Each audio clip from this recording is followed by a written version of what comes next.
সম্মানী সাংবাদিক ভাই বোনেরা, বিশেষ করে বাংলাদেশ ফ্রন্ট, ইসলামী যুব সেনা, ছাত্র সেনা, আহলে সুন্নাত ওয়াল জামাতের ভাইয়েরা, আমারও সালাম দিচ্ছি। আসসালামু আলাইকুম ওয়া রাহমাতুল্লাহ। বড় দুঃখের সহিত বলছি, আমার দেশে আমরা বলি আমার সোনার বাংলা, আমি তোমায় দেশকে এত ভালোবাসি, কিন্তু দেশের মধ্যে অনেক সমস্যা। 1 বছর হলো ইসলামী ছাত্র সেনার ঢাকা মহানগরের সভাপতি আল্লামা মুফতি রইসুদ্দিন সাহেবকে হত্যা করা হয়েছে, এখনো তার বিচার হয়নি। আজকে 1 বছর হয়েছে।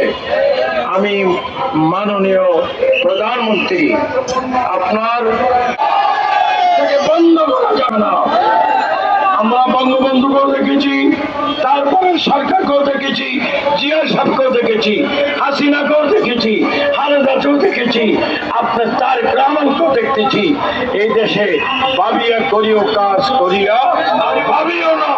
যদি নিষ্ঠুরতা হন, আপনাকে কিভাবে নিষ্ঠুর হয়ে ক্ষমতার থেকে নামাতে হয় সেটা আহলে সুন্নাত ওয়াল জামাত জানে। সবাইকে ধন্যবাদ জানিয়ে এখানে ইতি করলাম। আসসালামু আলাইকুম ওয়া রাহমাতুল্লাহ।